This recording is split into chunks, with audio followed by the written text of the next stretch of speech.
Et puis le PSG, ils veulent des fonds parce qu'ils veulent faire un stade. Ah oui, il y a cet intérêt-là.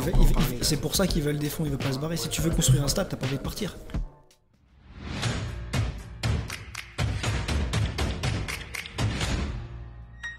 C'est là qu'on se retrouve avec ces mêmes problèmes où médiatiquement on annonce le Qatar veut racheter Manchester, mais c'est pas la même entité ni même le même côté de famille que l'émir Al Thani qui possède le PSG. Certains annoncent d'ailleurs que le PSG serait donc victime d'un potentiel rachat de Manchester, alors que tout porte à croire, et le centre de formation à Poissy, le centre d'entraînement à Poissy et tout le reste, qu'il n'y a aucun désengagement de commencer à Paris.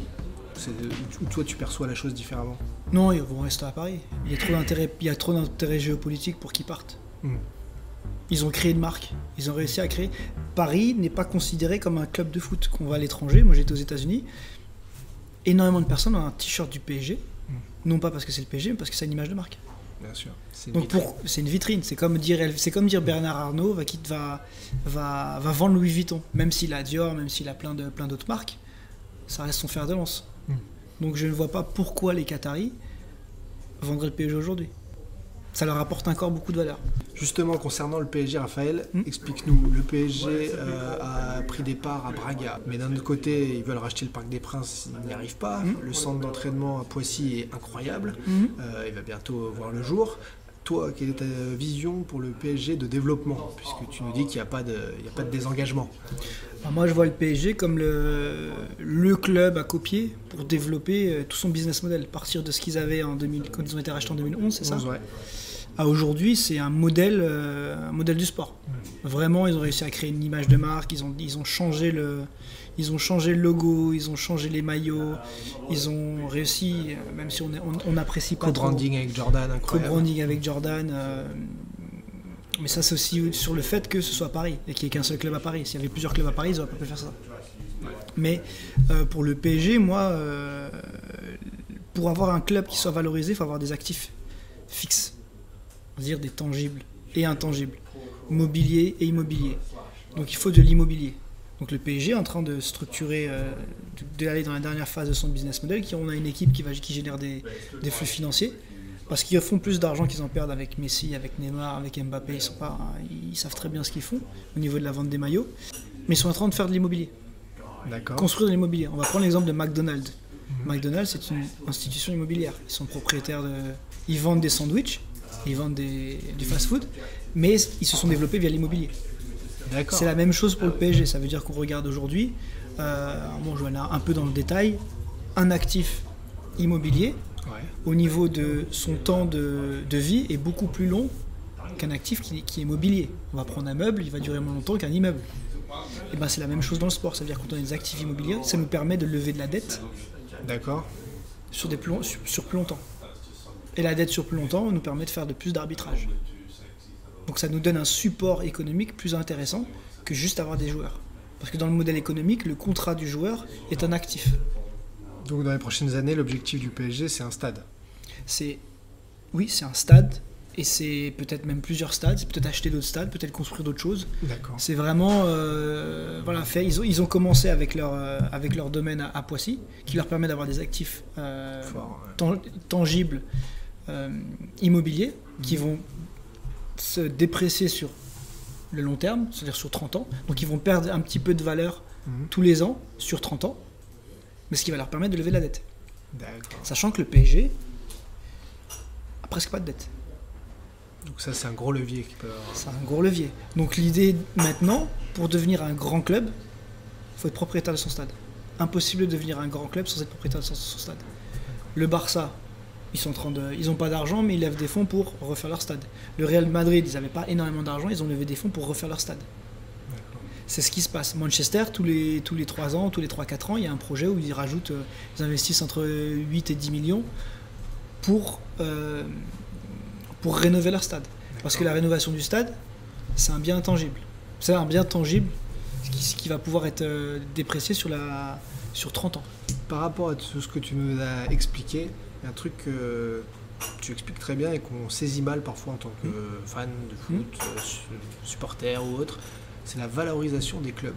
Tu m'avais expliqué que justement, par exemple, prolonger Messi ou Ronaldo à l'époque Real ou Barcelone, c'était en fait rapporter de la valeur à un club. Tu peux nous expliquer ça? Parce que c'est vrai que c'est quelque chose de l'extérieur qu'on maîtrise mal. Parfois on se dit pourquoi il le prolonge encore, pourquoi ceci, pourquoi cela. Oui, à une époque, il y avait Real Madrid et Barcelone, tous les 6 mois ils prolongeaient Ronaldo et Messi. En fait, ce qui se passe, c'est que dans un contrat, il y a une valeur réelle et une valeur comptable. Et la valeur de valorisation, c'est un mélange des deux pour le foot. D'accord. Donc dans la partie comptable, pour pouvoir avoir un joueur jouer avec nous, il faut enregistrer son contrat à la Ligue. Et la valeur du contrat est un actif parce qu'on est propriétaire du joueur pendant 5 ans par exemple. Donc si la valeur du contrat, je le paye 10 millions par an sur 5 ans, la valeur du contrat c'est 50 millions. Donc dans mes actifs, je vais avoir 50 millions de contrats. Mais tous les ans, vu que je le paye 10 millions, le contrat baisse. Donc à la fin de la première année, dans mes actifs, j'aurai 40 millions. 30 millions, 20 millions, 10 millions.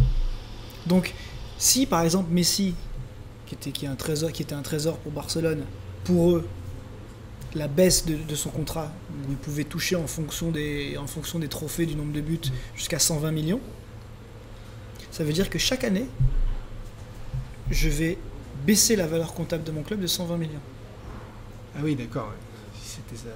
Voilà. Donc autant le prolonger pour réaugmenter la valeur. Réaugmenter la valeur. Et cette valeur-là permet, on se dit Messi, il vaut tant. Les banquiers vont regarder, ils vont dire oui, il vaut tant. Et quand on va regarder sur le marché, il y a une valeur comptable, donc il y a la valeur du contrat, et il y a la valeur qu'on peut avoir plus ou moins sur transfer market ou tout ça. Et de là, il y a une différence qui s'appelle le goodwill. D'accord. Donc cette valeur-là peut être ajoutée à la valeur comptable du club.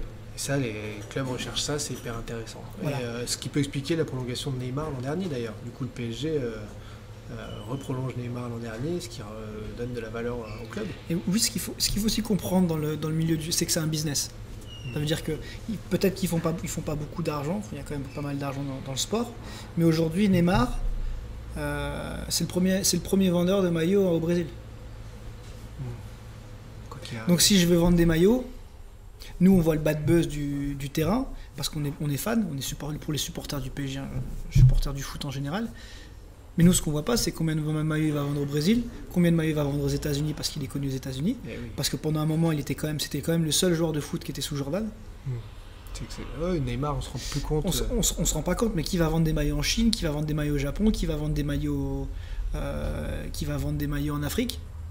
C'est pas ces gens-là qui le regardent jouer toutes les semaines et tous les week-ends. C'est pas les supporters.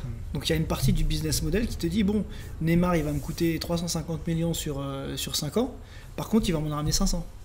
Parce que ce qu'on ne voit pas aussi, c'est qu'il y a les maillots, les gens vont vouloir acheter les maillots, mais ils vont vouloir aller au PSG pour le voir. Donc ils vont aller dans les boutiques du PSG. Derrière, il y a tous les produits dérivés. Il y a les tasses, il y a les écharpes. C'est global. Voilà. Il y a le musée, c'est vraiment global. Et en plus de ça, ce sont des gens qui vont acheter les matchs pour aller voir au PSG. Donc ça va avoir un impact aussi sur les droits du média. Donc c'est pour ça que c'est important aussi pour la Ligue 1. Neymar, il n'enrichit pas seulement le PSG, il enrichit Nantes, Marseille, bien sûr, Montpellier, tous les clubs qui vont avoir tout le foot français. Donc le voir d'une vue de supporter, c'est bien, mais d'un point de vue de business, c'est normal de garder Neymar. Ouais. Pour la France, c'est bien de garder Neymar. En parlant de développement économique européen, on reparle à nouveau, puisqu'on attend une décision de justice, de la Super League. Et certains supporters sur les réseaux m'interpellent souvent dans le Dash Foot pour me dire mais avec la Super League, ça va forcément valoriser certains clubs, donc certains vendeurs attendent la Super League pour vendre leur club plus cher. Est-ce qu'il y a une logique là-dedans économique? Moi, je suis pas assez averti pour juger de ça. C'est possible, mais l'avancement de la Super League se fera pas du jour au lendemain.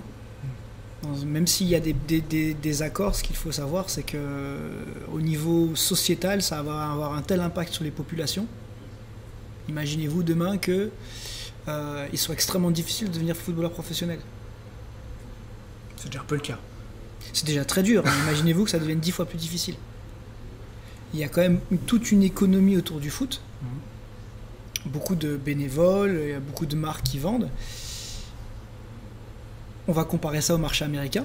Au marché américain qui est un marché fermé de base, qui est créé pour faire de l'argent, ce qui n'est pas le cas du sport en Europe. Tout le process éducatif au niveau sportif est lié à l'école. Bon, il y a un cursus universitaire où on est payé je l'ai fait, donc on est payé peut appeler ça comme ça, on est payé pour étudier, pour jouer au foot. Eh oui. Il y a un cursus high school, varsity college, où on est déjà très exposé, on a une vision du sport qui est extrêmement importante. C'est pas le cas en France. Oui, bien sûr. Donc qu'est-ce qui va se passer au niveau culturel si ça va plus loin que juste du foot? Bien sûr, on change la façon de la société, la façon de voir le monde professionnel aussi, etc. Et il y a des tels intérêts que je vois plus que ce soit des conflits entre fédérations que entre clubs. L'intérêt final, c'est que le club fasse de l'argent. Mais ça a un tel impact sur le produit intérieur brut d'un pays que je suis pas si sûr que ce soit quelque chose sur le long terme qui soit faisable. Pour créer une super ligue telle quelle, en fait, ce que tu nous expliques, c'est qu'il faut éteindre des ligues dans chaque pays pour faire renaître un nouveau fonctionnement et qu'on voit mal ça se créer en Europe en claquant des doigts. Donc on a du temps et donc de là à penser que certains propriétaires anticipent l'arrivée prochaine d'une Super League pour vendre plus cher, ce serait un sacré coup de poker, quoi. Ce serait difficile à imaginer en tout cas. Et juste pour la Super League, on veut faire exactement ce que fait les États-Unis, sauf que les États-Unis c'est qu'un seul pays. Il n'y a que Toronto qui est en dehors des États-Unis au niveau du marché. C'est pour ça qu'ils sont en train de revenir là-dessus avec une ligue ouverte ou semi-ouverte en Super League pour ne plus froisser tous les championnats nationaux. Et c'est là qu'on se dit qu'en fait c'est une Super Ligue des champions. Donc ça n'a plus d'intérêt énorme de tout changer pour en fait réaméliorer la Ligue des champions. C'est surtout que c'est aussi poussé par les banques. C'est quand même JP Morgan et Goldman Sachs qui poussent d'autres financeurs en fait. C'est ceux qui prêtent qui veulent changer le business model. D'accord. Voilà. Donc ça c'est encore une fois beaucoup de politique.